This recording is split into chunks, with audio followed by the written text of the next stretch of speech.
please turn off or silence our cell phones. Before we start, I've asked someone to open up in prayer. My name is Brian, and I'm an addict. Third step prayer.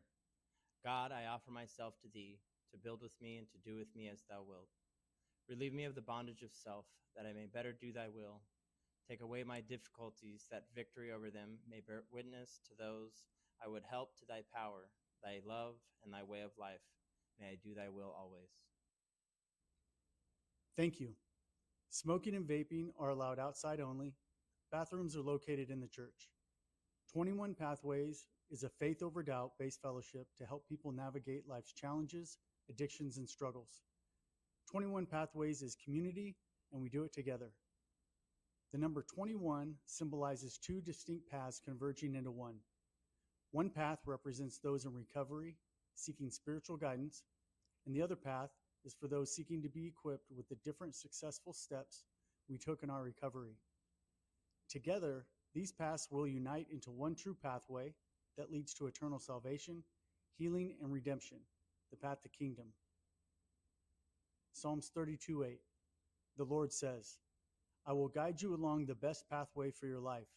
I will advise you and watch over you.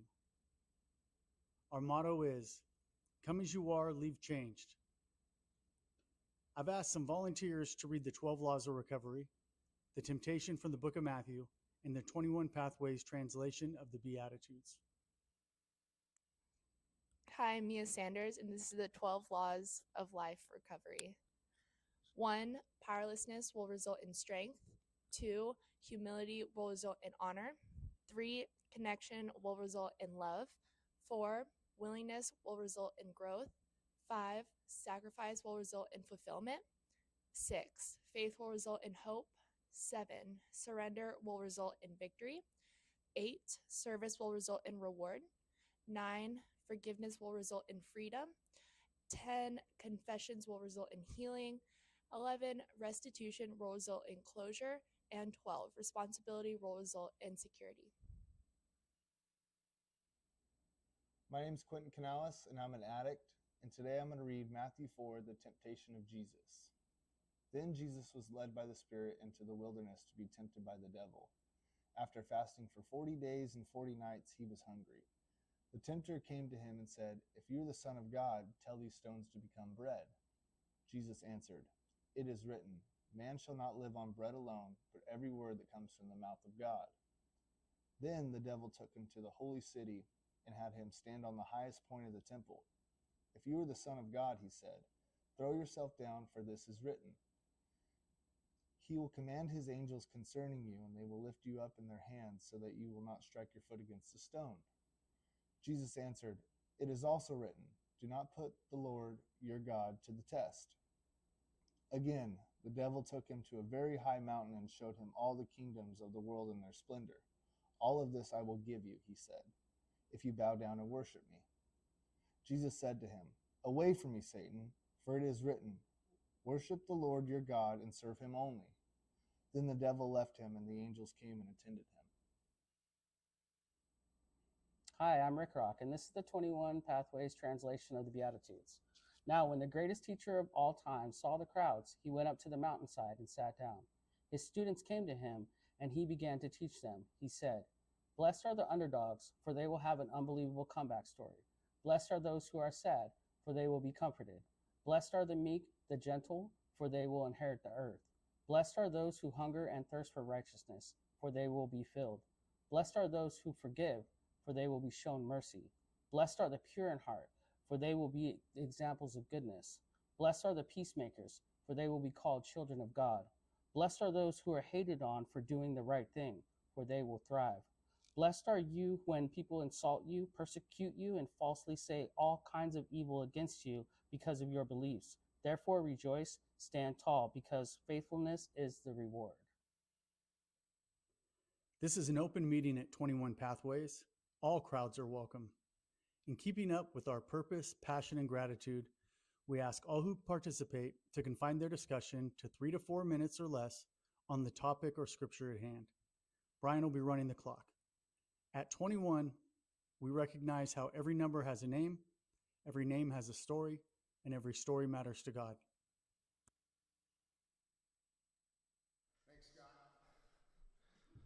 Welcome everyone who is watching for the first time on Facebook and or YouTube.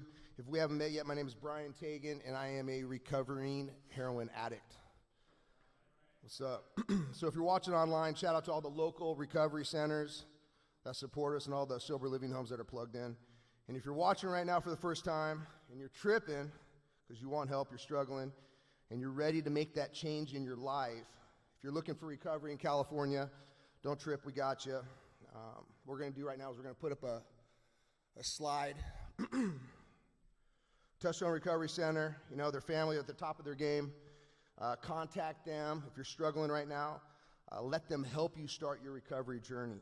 If this is something you want, call Touchstone or call us here at 21 Pathways, and we will get you connected. So, having said that, if this is your first time tonight, welcome. Right now we're in this transition to our next teaching series. We just finished Genesis and Exodus. Next is one of my personal favorites, the book of Job, which will be starting in December. So, if you are new to 21 Pathways, you're in luck on a night like tonight. What we like to do is we're going to take a few minutes, explain who we are, the who, the when, the where, the why, and the what. What is 21 Pathways? And we're going to kind of recap some of the things that we've done and that the things that we look forward, the forward look in the teaching series and events that we have coming to the future. So, what is 21 Pathways, right? 21 Pathways is community, straight up. It's a place where we learn about community that results in that agape love, that sacrificial, unconditional love that is bridged by service. Why is community important at 21 Pathways? Well, what we wanted to do here at 21 was we wanted to create a community where God was the center of everything. A place where there was no identity tag attached to the meeting. It's not an AA meeting. We're not an NA, HA, CA, FA. In fact, the word, we don't associate with the words anonymity or anonymous. Does that mean that we don't rock with the 12-step program? Absolutely not. 21 Pathways, we got nothing but love for the 12-step programs, including Celebrate Recovery, Regen, and ARP. In fact, it's only because of this book right here, this blue book, this big book, all right, and the word God, faith without works is dead, and the word Lord on page 192, that actually led me to this book right here, right? Bill's First 40, where I found the great physician. And it's only because of the great physician and faith without works is dead that led me to this book right here.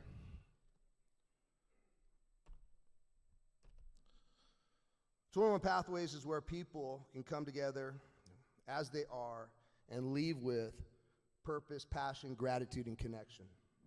It's a place where people are encouraged to find their recovery, all right, and above all, continue their spiritual growth. Community is our number one principle here at 21 Pathways. It's the foundation. It's the first step to healing. 21 Pathways is not about religion. It's about a relationship with God. We're not about the different multitude of labels of Christianity, but rather the teachings of Christ.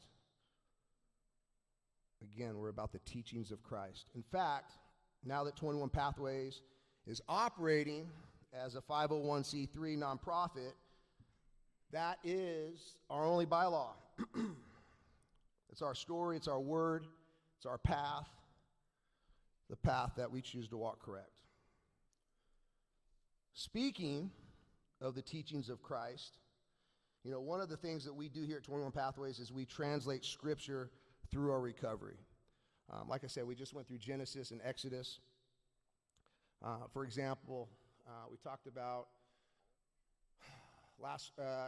when we went through Genesis chapter 1, it talks about how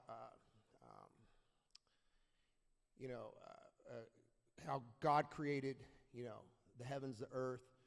Genesis 1:1, and how he created, how we use that word created as the word artist, how God is an unbelievable artist, and how I think it's chapter 26 where he says God created man in his image. Well, if God is in all of us, that would make all of us an artist, right? And we talk about how our story is that art. In Exodus, we talked about how, Moses and his peoples were slaves to Pharaoh, and we talk about how we were slaves to alcohol or drugs. I was a slave to heroin. And it's about, taking that leap of faith that we have to do, and we have to walk through that desert. Like I said, we do a lot of translations here.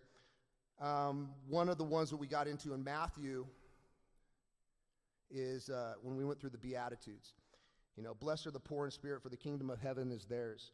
Here at 21, we say, blessed are the underdogs, for they will have an unbelievable comeback story. So tonight, what we wanted to do was talk about one of those unbelievable comeback stories. Tonight's testimony is just that. So we're going to jump right into it. He's family. He's a friend. Let's put it together for my guy, Dean Hargrove.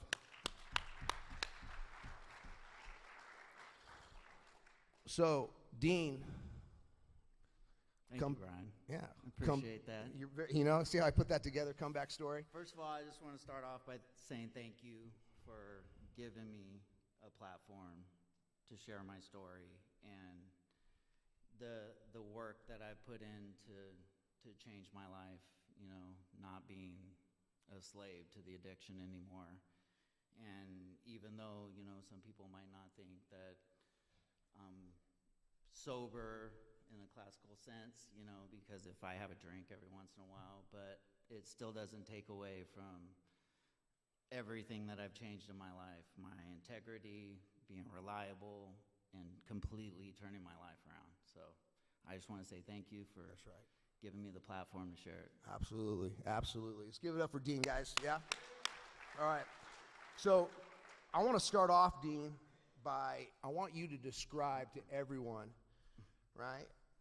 Describe the feeling of what it was like when you took that very first Vicodin, not for pain, but for the pleasure of it. Describe that feeling.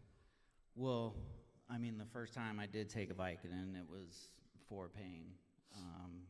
But yeah, Vicodin just was able to numb whatever pain physically or mentally that I had in my life, and even though I, was raised with a good family and I never went without, I had an amazing father and, amazing cousins, family. Vicodin gave me a sense of being because it did numb me to any pain that I had. And that's kind of like where that pain, that's kind of like where it starts, right? We want to numb out everything. Yeah, you start, it might even be a pain that you don't know you have, mental pain where you feel like you're not good enough, if you're not getting the attention you have at home or whatever. And I never really wanted to live my life as a victim, and poor me and, complain to people like, oh, my home life is so bad, which, it wasn't. But, it wasn't perfect. But Vicodin gave me an outlet of, being able to numb myself and get that feeling. And, once you start, one's not enough. So, like you said, one's not enough. And before you know it, you are pretending to be a doctor, right? Yes. That's where it took you. To jump right into it. There was a build up to it. You were definitely a part of that story. We started to call in, to get to the point where we started to call in prescriptions. We would call in refills just to see if it worked, and this was back before they had triplicate prescriptions. This was back when they just had a little prescription pad, that they'd have in a doctor's office where the doctor would just write you a prescription. And, got to the point where you're kind of watching him when he writes it, and then you snag one of those prescription pads. And if somebody had insurance, he was the lucky person. Yeah, and you put that prescription pad in your pocket, and then next thing you know, you're at Kinko's and making copies and putting your girlfriend's phone number on the prescription pad and having her answer the phone out in the car while I'm taking the prescription in, and it worked And every time. And that's the insanity, right? I mean, that's Well, yeah. I mean, that's now we've identified the insanity, and I mean, talk to us about that insanity and how and where that led you. Before you know it, you're down south, and what's going on down south. Yeah, I mean, it starts with 4 or 5 pills a day, like any other opiate, and next thing you know, you're building a tolerance, and by the time I think we were at our worst, it was 40 to 50 pills a day, because we had unlimited amounts. We'd pick up multiple prescriptions a day. We were picking up so many prescriptions that we had to have like a little binder that we didn't go back to the same pharmacy. We were just doing it all over Southern California. So we knew which pharmacy we'd hit and then wait 30 days and then do it again. But in hindsight, it wasn't very smart, because that's all the police officers needed to find was that prescription binder to build a case. But yeah, that was. And you said you start off by taking 5, and now you're taking 40. Mm-hmm. Talk about the damage that does to your body, like looking back at it. Yeah, I mean, I was, as you can see there, it wasn't. I was just. It was never wanting to go outside. It was just the only time. Isolated inside. Yeah, the only time we would leave the house was to go get the prescriptions, to feed our addiction, and it was a vicious cycle that had a hold of us that we couldn't get out of, and myself included, and it got bad. It got to the point where you had someone knocking on the door, right? Yeah, we were in Huntington Beach. I'll never forget it. It had been probably a little over a year of writing fake prescriptions, picking them up. Like I said, we had a 40 to 50 day habit, and the Huntington Beach narcotics team, I'll never forget, came running up the stairs, and I was in the bedroom, and my girlfriend at the time, when she was in the living room, and they kicked down the door, and I remember I'm coming around the corner with guns drawn, and in my mind, thinking that's the worst moment of my life, when in actuality, deep down inside, it was like a relief, because I knew I didn't have to struggle anymore. I knew like I had to be forced to stop, because I wasn't strong enough to stop on my own. So you end up getting arrested, right? Mm-hmm. And then you get arrested, and then you end up back in Fresno, right? Yeah, I got arrested in Orange County. They were building a case, so they didn't press charges. At the time, I had a no bail hold, a warrant out of Fresno County, and so they transferred me to LA County. Spent a couple days in LA County. That was rough, and then ended up in Fresno County. And in Fresno County, I was in Fresno County going to court, and ended up getting out in Fresno County and going to a program here in Fresno. So you end up getting out in Fresno County, and then that's where the next chapter, right? We end up getting an apartment. Yeah. Like I said, I went to rehab in Fresno, and I knew I wasn't done. I wasn't, in my mind, I might have said, I want to quit, like I'm tired of this, but deep down inside, I knew I wasn't done.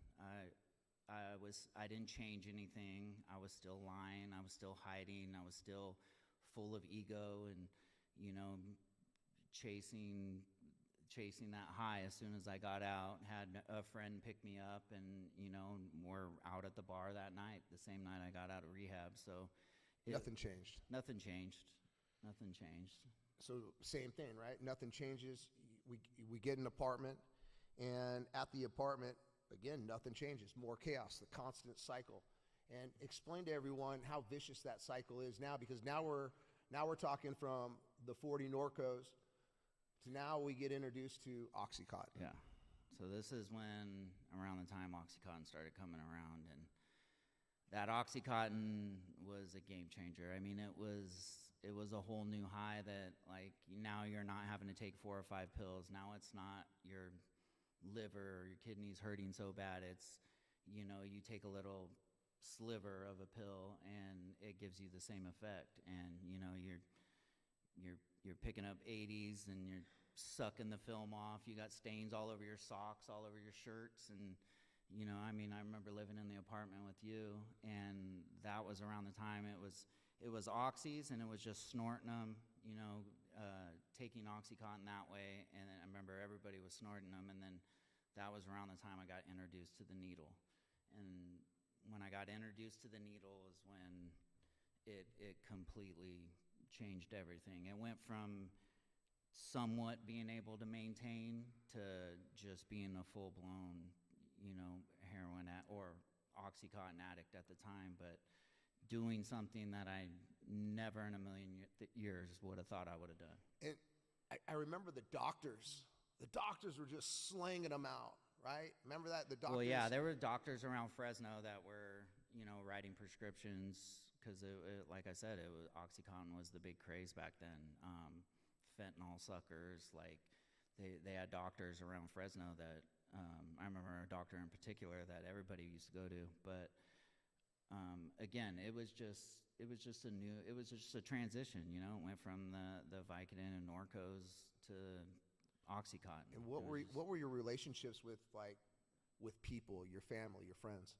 Well, I think once I started using the needle, it separated me from my friends, even the friends that I was getting loaded with, because once you start using the needle, it kind of puts you in a different box. Like now you're hanging around, you're a little too extreme for the people that are just snorting it, but now you're just hanging around people that are shooting it, and you're hanging around junkies like yourself, and it's, now I got track marks, I'm starting to get abscesses, I'm starting to, get violently sick. We're missing all our spoons. Yeah, we were missing all the spoons in the apartment. It was. I remember. And then our bills aren't getting paid, right? Yeah, I would tell you they were getting paid. Yeah, but, you told me they were getting paid, but there'd be a PG&E notice on the door, and for some reason I'd tell you, like, hey, I need that money up front for the PG&E bill, but 2 weeks later the PG&E bill's on the door. Yeah. But I don't know. It was it. That's what happens, though, right? The relationships, and we start calling in sick. We don't go to work on time. Relationships with our family, our friends, just start to spiral out of control. Mm-hmm. Yeah, and then doing the needle too. Also, like that's when the overdoses started happening. I remember the first time I did OxyContin and cocaine. It was like blasting off to the moon and parachuting back down. It was a feeling that like I just wanted to chase, and I remember being over at a friend's house one time and walking out of the bathroom after I had just done a shot, and I woke up 10 minutes later with him standing over me crying, slapping me in the face, and I had just overdosed. That was my first overdose. I had never experienced anything like that, and I remember just saying, why are you yelling at me? Why are you yelling at me? Because I couldn't figure it out, and so I just wanted to get out of there. And so when I left, here's how sick the addiction was. When I left, I went home and kind of cleared my head and then got high again. The disease. Yeah. So it gets bad, but it's not really bad enough where you're ready to make any changes. It's bad enough to where now you're possibly taking the advice of some family and friends, and this is like your second attempt now. Now you head to a place called the Phoenix House. Mm-hmm. Tell everyone what the Phoenix House is and how you ended up there. So I'll never forget. We had moved. I had gotten kicked out of the apartment. I think you had kicked me out, and I was running and gunning on the streets, living with whoever I could that was let me crash on their couch or in their closet. And I remember a friend coming to pick me up. He was headed down south, and I remember I had multiple family members that had gone through the Phoenix House, and so there was hope from my family that the Phoenix House worked because my family members were doing good. And I'll never forget that my aunt and my grandma pulled up in front of the house as my buddy was taking me down south. They were getting ready to come in and try to drag me out of the house and take me themselves, but my buddy ended up taking me down to the Phoenix House, and Phoenix House wouldn't take me at first because I had a softball-sized abscess on my arm. So they made me go to a medical detox first. They drained the abscess, and in my mind, I still knew I wasn't done because the whole time I'm sitting in the hospital, I'm watching them drain the abscess, and I'm not watching them because I'm concerned about my arm. I'm watching them to see how not to have to come back to the hospital and be able to drain it myself. That's how I knew I wasn't done, and that's how sick I was at that time. Do you think, looking back, do you think there were any changes from, before the apartment when you were doing 40 pills to now the needle? Do you think anything had changed at that point, or were you just on this spiral? Just the severity of my addiction.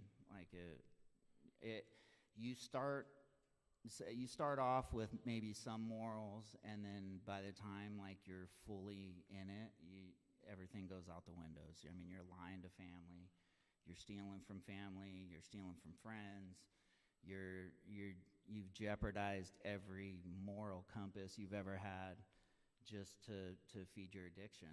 That was my significant other, was the addiction, was the needle. Just whatever you could do to get whatever I could do to get it. You stop caring. Do you think anything, and we're going to go over the Phoenix House here in a second, but when you got to the Phoenix House, did you want to change it all? Do you remember just having any, I could change my life, I could do something better? Or were you in such a deep place? I don't think I was ready to change. I knew I wasn't ready to change because it was like the last stop on the street. You know what I mean? I wasn't going there because I wanted to. I was going there because I felt I had to. Right. And we say it all the time.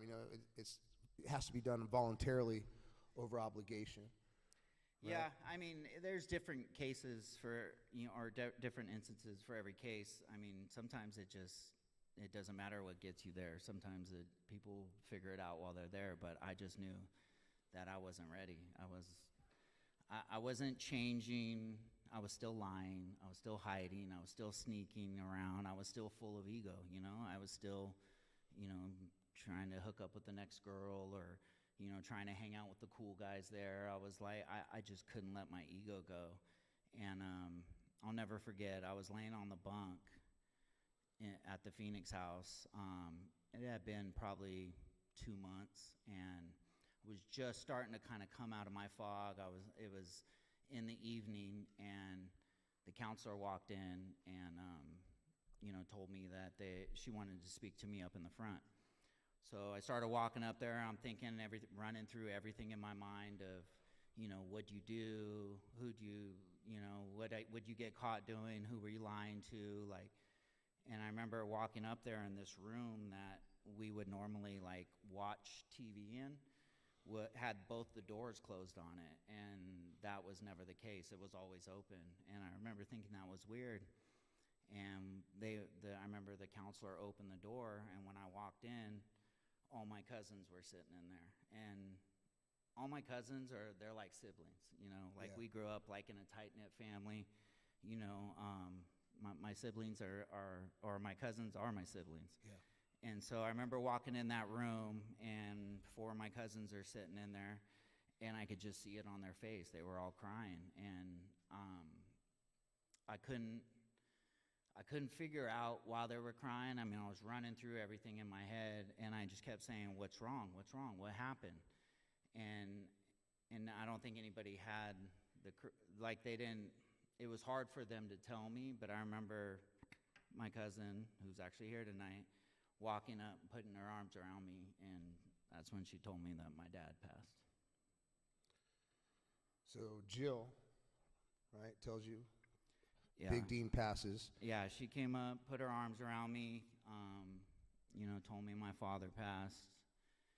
And I remember the first thing I was thinking, it wasn't, of course I was heartbroken. My dad meant everything to me, but I was more concerned about my brother. Yeah. And where he was, how he was taking it, because thank goodness at the time when I got told or when it happened that I was sober and I was in a safe place, because if I wasn't, like, I really do think I would have used that as an excuse to just go on one. Go Richter. Where was David at that point? Was he My your brother was in Fresno. He was in Fresno. And I remember getting on the phone and talking to my mom, and my brother didn't know at the time. He was out. He was getting ready to come home, and I remember being on the phone with her. And when he pulled up, she asked me. She said, "Do you want to tell your brother?" And I didn't have the guts to. Yeah. You know, like I didn't want to break his heart like that. You know, and that's some guilt that I do have with that, but. I still don't carry that guilt today, but like at the time I did have a lot of guilt, like not being man enough to be able to tell my brother. So I put that on my mom, and mom's a rock star, and she's like, "All right, I'll call you back." And she told my brother, and my brother called back, and I could just tell in his voice it Not good. It broke him. I want to talk about Big Dean, your father, Mm-hmm. and what an amazing person he is. And you know, he was 46 years old, right, when he passed in 05. And that's how old you are. Yeah. 46. So February 1st, 2025 will be the 20-year anniversary of when he passed. And he was 46 when he passed, and it's crazy that I'm 46 now. Yeah. Can we talk a little bit about him real quick? Yeah. Can you tell everyone just what an amazing person he was and what he meant to you, and just share with us a little bit about his life? Yeah, Big Dean. Everyone knew him as Big Dean. We had the same name, so everyone called me Dino, and he was known as Big Dean. But you know, Dad, he was amazing. He just struggled with the addiction, but even through his addiction, he could do anything. I felt like he could have ran for president of the United States, and he would have won it, like while he was high. But yeah, he was the CEO of the Fresno Fair. He was the LA County Sheriff's Officer. He was the CEO of the Performing Arts Center. There were so many things that Big Dean had accomplished in his life that, almost looking back on it now, knowing that he was only 46 when he passed, makes me feel like I got to step my game up. I got to put my foot on the pedal. So, but I think he would definitely be proud. Absolutely. Where I am today. Absolutely. What was your relationship with Big Dean? Father son, what was it like? It was good. There was a lot of respect there. Big Dean always commanded respect. But we lived in a guy's house. It was me, Big Dean, and my dad, or my brother. And so, our house was always, as a lot of friends know, our house was always the fun house. But we were close. And towards the end, he was off doing his thing, and when he passed, that hurt. But I really do wish I could have just had one last conversation with him, just tell him it's not too late, Yeah. And I feel like a lot of people, feel like, and I've felt like that through my life of I'm a 32-year-old ex-con who's going to want me, or I'm a 37-year-old getting clean, or it's never too late to turn your life around, and as fast as it goes, you can get it back. If we just have the courage, right, to ask for help, right? Yeah. If we have the courage to just say, hey, I know that was my biggest problem, and I had the hardest time with just asking. And I remember some good times with Big Dean. I remember he would just he always had that big, beautiful smile on his face, and he'd do anything for anyone. Okay, so this is where you find out the Phoenix house. Your father passes, and you leave the Phoenix house, and you're not good. Yeah. Right. This is kind of like now the start of of mayhem. Like this is where um, you you are going to turn into a complete heroin junkie, and you're going to start doing some crazy things. Tell everybody what happens next. Well, before that, it was, like I said, it was pills, it was Oxycontin. But once I was in the Phoenix house is when I got introduced to heroin, and heroin was a new. It was just like I said, it was another chapter. It was another level of, you know, going to a dark place. You know, I was running around, and again, it was with another female. You know, it was more of a drug buddy, but once I got out of the Phoenix house, it was, you know, I was trying to keep a part-time job, but still, you know, running around, getting loaded, multiple overdoses, and the family was, I just think they knew, and they were starting to get done, and this is when, you know, one last ditch effort of trying to get clean again, or just trying to get, you know, again, I was drug out of my house by another cousin to go to a sober living or a medical detox. And while I was in the medical detox, it was like the second or third day I was there, and my vision started going, like I started slurring my words. And I remember talking to my mother on the phone, and she thought I was loaded.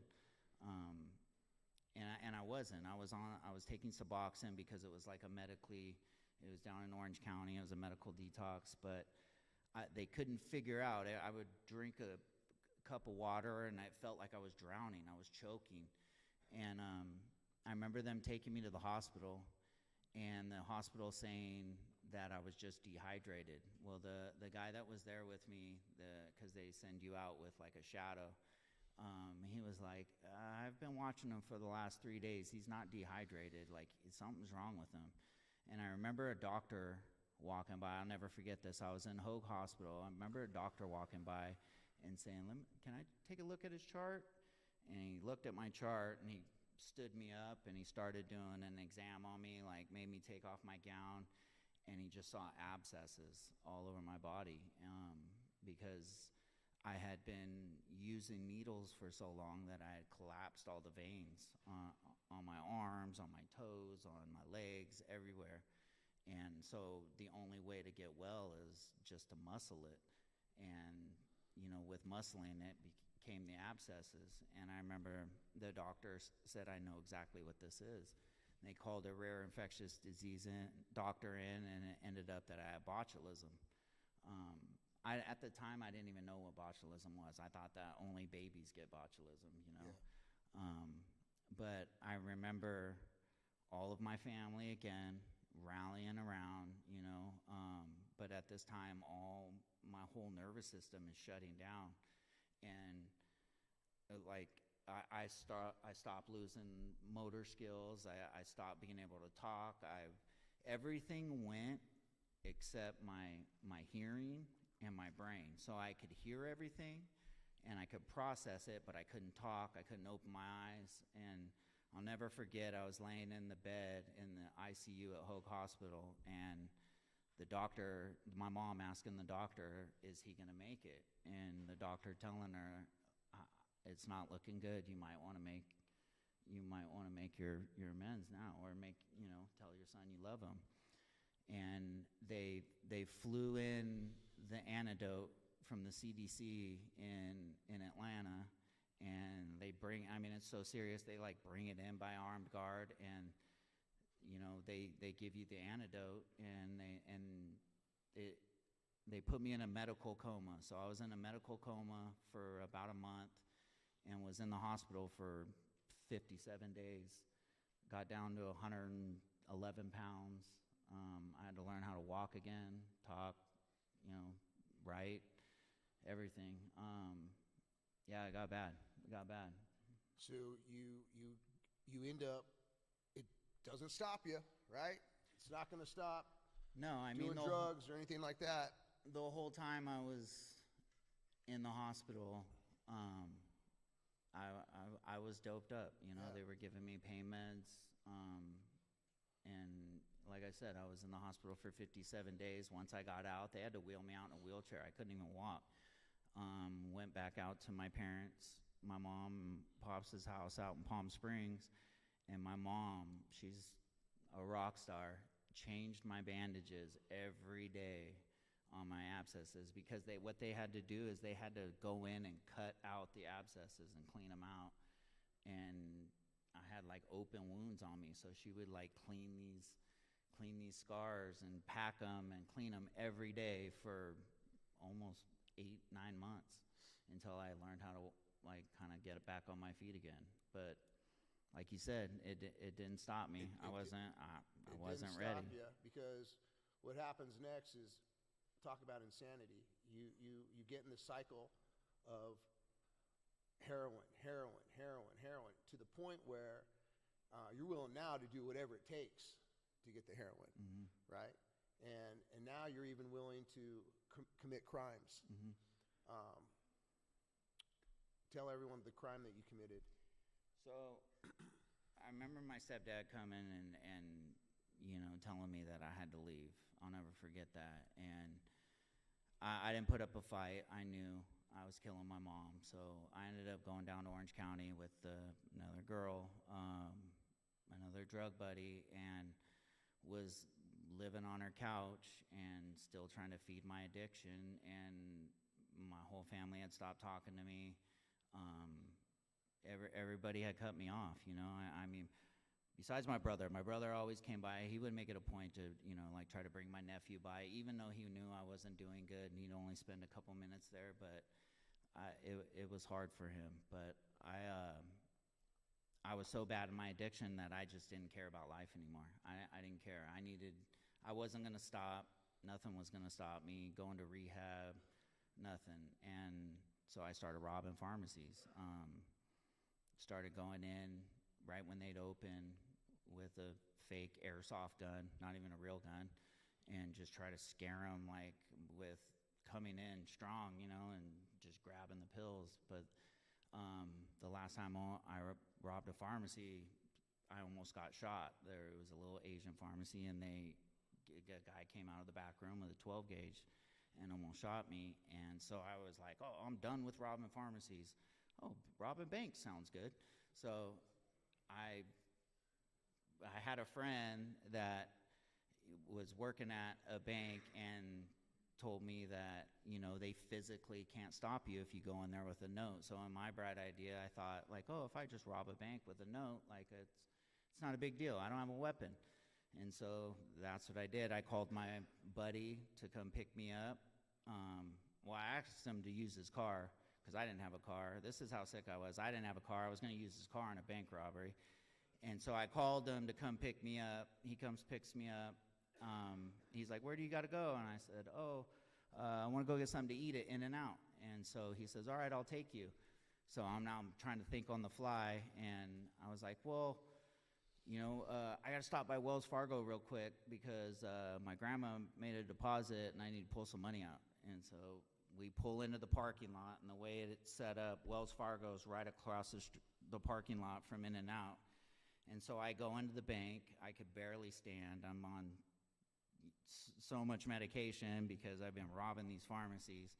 And so I remember standing in line like I'm trying to make a withdrawal, and I walk up and I hand this note under the glass, and there's nothing I can even do. It's bulletproof glass between us, but the note was threatening. And I remember her eyes like looking up at me and got super big, and she like just reached under and hit the button, and then she cleared the till and handed it to me.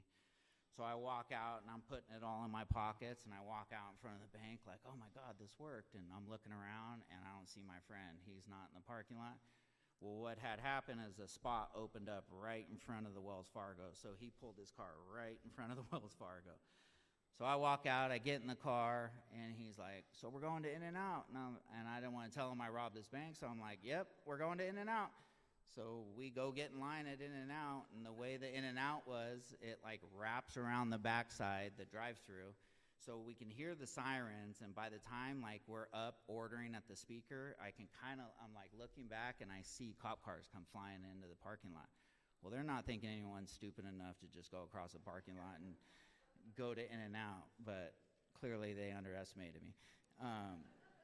So we're pulling around the other side, and we're getting a double-double, and we're getting ready to pull out. And by the time we're pulling out of the drive-through, the cops are all gone. They're out looking, you know. So we're driving down Tustin Avenue in Orange County, and I remember a cop on a motorcycle cop went flying by, and I told my buddy, I'm like, hey, cut through the parking lot. There's a shortcut. Just try to get off the main street. And so we pulled in the parking lot. We're getting ready to come out of the parking lot, and I'll never forget, a cop car was driving by, didn't have his lights on or anything, and saw us, and he must have got an APB on the car, so he slammed on his brakes, backed up, and I just remember cops flying in from every which direction. You know, they came and it was like the movies, you know, driver with your right hand, reach over. So I'm going to kind of speed up just a little bit, but you end up getting arrested, and the guy that was with you, your homie, Sarkis, right? You put him in a really bad situation because he had absolutely no idea what was going on. And, you know, obviously he had, you know, you told me, we talked about it last night.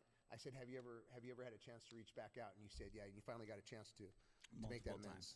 Multiple times. You know, at first, when I first got out of prison, he didn't want anything to do with me, rightfully so, but I needed to apologize for myself. He didn't get in trouble. I told him the story. Our stories matched up. They let him go. But still, you put him in harm. And absolutely. Some bad things could have happened. And like I said, you end up, I'm going to just kind of speed up through this because I want to get to some of the good stuff here. You end up getting arrested, and, you know, we don't have time to get into a couple of these crazy prison stories that Dean. You can go check out these podcasts that he's on and tell some of these stories. But there's one particular story that I want to just touch on real quick because if you're young in here, I want you to hear this. You had to you detoxed. You detoxed in Wasco Reception, and you end up you had to fight for your shoes and going through a detox. Yeah, it was actually in county jail when I first got arrested for the bank thing. Just real quick, briefly, just like how I said, miserable was that moment? Well, I mean, anyone that's ever kicked in jail knows that feeling. But I'm laying on my bunk, not going to get food, and then the guy across from me, because I had just come in, so I had brand new shoes, and the guy across from me swapped my shoes out with his. And I remember the guy that was running the tank came up and was like, hey, this guy stole your shoes. You got to go fight him in the bathroom. And I'm like, can somebody else do it? You can't even move your arms. I don't care about those shoes. Yeah, you couldn't even move. So, yeah. A disaster. But I had to get off my bunk and go in the bathroom. So, anyway, so you get out, you do your time. You're there for 4 years, and like I said, we're speeding up here now. You do your time, you get out, and you end up moving to Fresno. And, you know, you just can't get over that hump because it's still in you years and years later to continue to use. And there was a moment where, you know, and I'm just going to speed through this real quick, Dean, and let you get to the other side here. We were, you know, a couple of us that are here tonight. You know, Dean had made the decision that he was going to move back to Palm Springs. And he was jacked up, and we got him a hotel room. And I remember going to that hotel room that night, knocking on the door, and I remember calling Brendan, and we thought you had passed. We thought you had overdosed in that hotel room. And you know, I'm thankful you're alive, and I'm thankful that you answered that door that night. But you end up going down to back to Palm Springs. In the marriage that you were in, you end up getting a divorce because you needed to work on yourself. You needed to figure out some things, and you ended up moving to Hermosa, and you with Nick, who's here tonight too, and explain to everyone that time period in Hermosa, what it meant to you, and what you learned in that time frame. Well, I mean, that was when April 1st, 2016 is when I stopped being a slave to that addiction. That's right. And it's when, but I mean, getting, stop to stop using drugs wasn't the hard part for me. It was to stay clean, and that's what I needed to learn to do, was to learn how to live clean. I mean, I stopped a bunch of times, getting high, but I would always keep the same habits of ego and lying and being shady and just living in that world, going around, getting a hold of the same people and hanging out with the same people. And Hermosa was a time. I mean, I just came out of a failed marriage, so I got shame and guilt, but it was the first time in probably, I think, as long as I can remember, that I didn't have a girl on my side. It was the first time that I figured out, like, who I was and what Dean liked to do. It wasn't what Dean and this person liked to do or what Dean and her liked to do. It was the first time that I actually was able to look at myself in the mirror and be like, I can do this. And Hermosa was perfect for me at the time, because I was being around normal people that could go to work and drink and have a good time. And I didn't have a sip of alcohol. I didn't do one drug the whole time living in LA. And it was the best time of what I needed at that time, because I learned how to live life sober. Because before that, I always thought, like, well, how can you have fun sober? How can you, have fun without the drug or without a drink, And it was during that time is when I actually figured out what Dean liked to do. You started to grow spiritually, and you started to, like you said, I think what you were telling me was that's when you started to recognize the ego and push that self-centeredness aside and start living your dreams and finding your purpose and finding your passion, your connection, your gratitude. You ended up, is that when you started your job as an electrician? Yeah, I mean, I had started before then, but that's when I really took off and was able, and that's what I did. I jumped into work and changed everything about the way I was living, and started living an honest life, and a life full of being reliable, being present. My family started to trust me again. You started to become accountable. Yeah, started to become accountable. You hit on that, honesty, and you started to become not just honest with other people, but honest with yourself. We talk about it in here all the time about how, when we start to do good things, God starts dropping these breadcrumbs of excitement in our life. Mm-hmm. And you were there for years, just having fun, being clean, and then something happens in your life where God drops this amazing breadcrumb. Tell everyone what that was. That was my wife.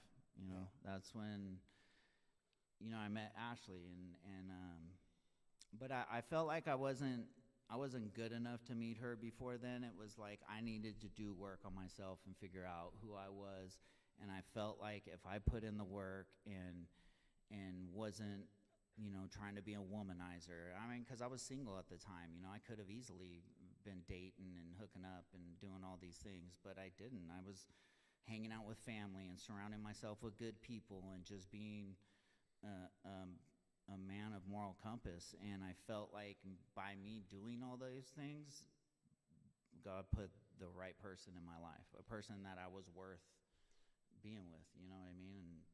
And so how much has she changed your life? Actually, I mean, she's changed my life in more ways than one. This is the first time that I've had like a healthy, honest relationship, you know what I mean? To where there's 100% trust there. I don't give her any reasons to worry about me. I'm, like I said, I'm just so thankful that I've grown into and become the man that's, proud to say that, I could be here today. Yeah. And you get a chance to come back here and share your story with everyone and show that light and show the like you said, the person that you've become. How much growth in the last couple years, looking back, how much growth have you seen yourself, like from where you were, since what, we we said 2016. For the last 8 years, I mean, where you were 8 years ago, right, to where you're at today, how important is that growth to you? How proud are you? I feel like, when you really do put in the work to get where you're going, like when it's just not handed to you or it just doesn't fall in your lap, and you earn it, it's that much harder to give back. So every win I stack, every everything that I earn, I feel like it's that much harder to just throw away. You know what I mean? And I've got a great job. I've become a superintendent of an electrical company. Me and my wife have bought property in another country, and we're building some villas for Airbnb. We've started multiple businesses in Santa Cruz for her. It's crazy how, once you start doing the right thing and you really do like accept and forgive yourself, because it took a lot of forgiving. I had a lot of shame and guilt throughout that and felt like I was less than and not worth it. And my integrity, I feel like, is a big thing I hold on to, of doing the right thing when nobody's looking. Because it's easy to do the right thing when everybody's watching, but to do the right thing when nobody's watching, when you know yourself you did the right thing, like that's what gives me that high that I used to chase back in the day. You just hit on an important word. We talk about it all the time. Blessed are those who have a thirst and hunger for righteousness, for they will be filled. It's one of the Beatitudes. And right after that is, blessed are the merciful, for they will be shown mercy. We talk about all the time about how to have a thirst and hunger for righteousness is shown through a life of forgiveness. How important is forgiveness right now in your life with everything that you've been through? I mean, I just love the fact that, like I've apologized multiple times to family members and to people in my life, making amends. And, but I remember my stepdad said it best once. He said, listen, son, you don't have to apologize anymore. The apologies, they've gone long gone. What you're doing right now and being present and the man that you are is the best apology you could have ever given me. Right. And that's all. I mean, once you recognize, like, that's all your family wants for you. They just want you to be, they want you to be happy. They want you to be a good person. They want you to be honest. They want you to be, have a good moral compass. All these things that, like my family's instilled in me, my grandfather, my dad, like, yeah. And I know they're watching. So, yeah, I'm living my life every day, like knowing that, Papa's watching, like, yeah, I got to do the right thing. We got 1 minute here. What is your one message to everyone here? What is the one thing that you want people to take away with, or what's the one comment you want to make? I mean, honestly, I just want to let people know, like, it is never too late. Like, I don't care how far you think you are, how far you've gone and you think you can never come back. It really is never too late to turn your life around and start living with integrity and a moral compass. And I also just want to say, there's a lot of people out here in the crowd tonight that it's crazy that were and a huge part of my story, and to see them all come out and support, and they were there front row and a big part of it, and to see everybody together, like, I honestly, like, love every one of you guys, and thank you guys for coming out tonight. Let's give it up for Dean.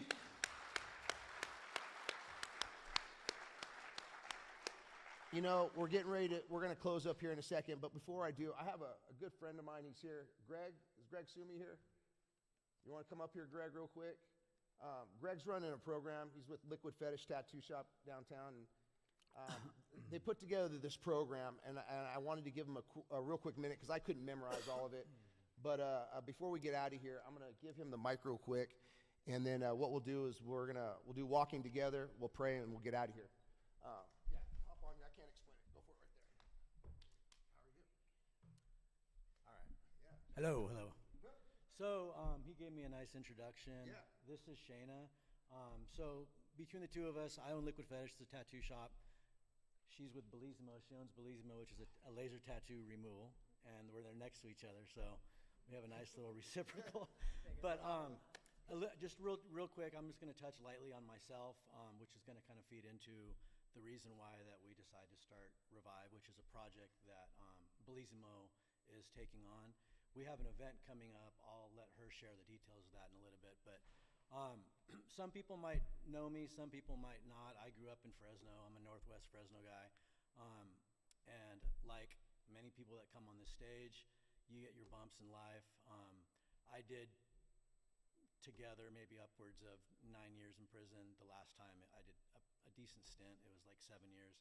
So getting out, rebuilding your life, all of that, it's difficult. It's difficult. And we all have our hang-ups. Mine wasn't so much addiction, but definitely had addictions in other areas that have led to the different paths my life has taken. But I think everybody has been in a situation where you just kind of need that extra little help, that extra little nudge to help you get going. And a lot of us can change who we are as a person. We can change our character, and be somebody that our family can be proud of and stuff. But for a lot of people, especially coming out of prison, out of gangs, and then it doesn't even extend to that. It's any male or female that's been involved in any type of a rough life journey where they have stigmatized tattoos that kind of represent that or just give them a bad memory when they look at that. You go from gang dropouts, ex-cons, but also into the human trafficking world.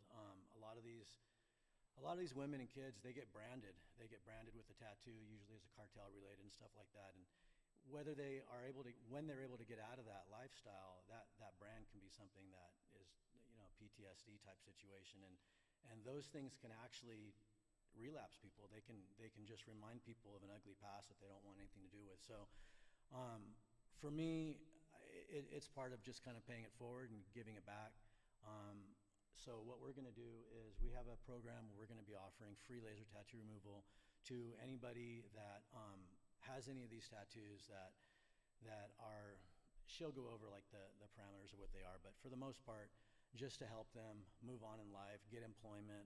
A lot of the tattoos are so much more accepted these days, but you get into some taboo areas like hands, feet, throat, face, all that kind of stuff. Not feet, I threw that in there. But hands and feet, and all the stuff that's visible.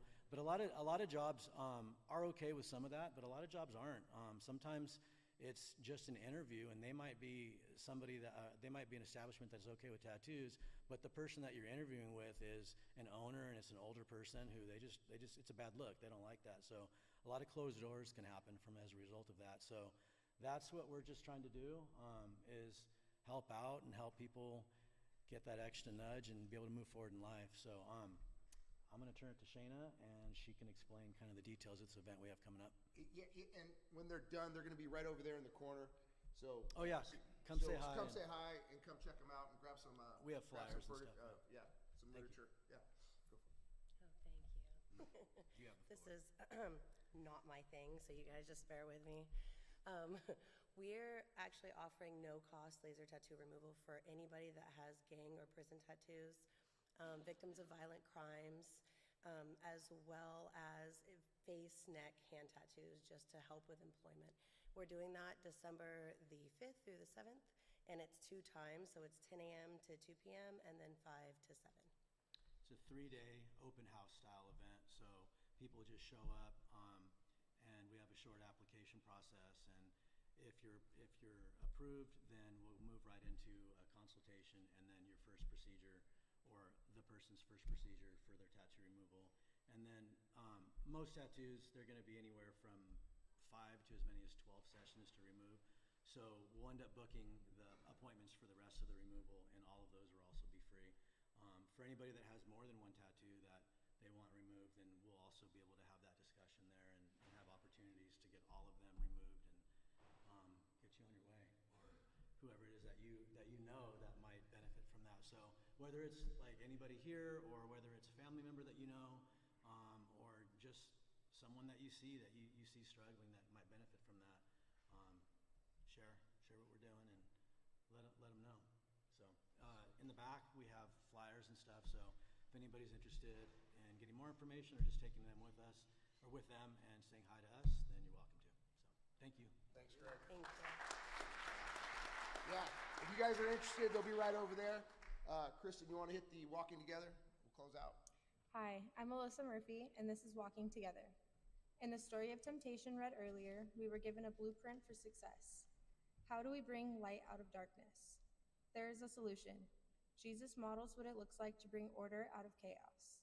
When he is a test of heart, he responds, "It is written," which is another way of saying it is in the Word. And Jesus has the Word in him. Not only does Jesus know the path, but he walks the path correct. Not only does Jesus know the story of God, he trusts the story of God. And we see him doing that precisely in the story of temptation. What would happen this week if you had a test of heart? Would you know the Word? Would you trust the Word? As we walk together, just as Jesus walked the path, we equip ourselves with the profound wisdom of Scripture. So next time temptation or challenge confronts us, we stand resilient, declaring with conviction, "It is written." Know the Word, trust the Word. Know the story, trust the story. Know the path, walk the path. God has a plan. We just need to trust it. It was written. Thanks again. Thanks, Alyssa. Hi, my name is Carol, and I'm reading Titus 3:3-7. What's up, Carol? At one time, we too were foolish, disobedient, deceived, and enslaved by all kinds of passions and pleasures. We lived in malice and envy, being hated and hating one another. But when the kindness and love of God, our Savior, appeared, he saved us, not because of righteous things we had done, but because of his mercy. He saved us through the washing of rebirth and renewal by the Holy Spirit, whom he poured out on us generously through Christ our Savior, so that having been justified by his grace, we might become heirs, having the hope of eternal life. Thanks, Carol. All right, we're going to close out with the Lord's Prayer. Who brought us all together tonight? Our Father, who art in heaven, hallowed be thy name. Thy kingdom come, thy will be done, on earth as it is in heaven. Give us this day our daily bread. Forgive us our trespasses, as we trespass against us. Lead us not into temptation, deliver us from all evil. Thine is the kingdom, the power, and the glory forever. Thank you, everyone. Trust God, put in work.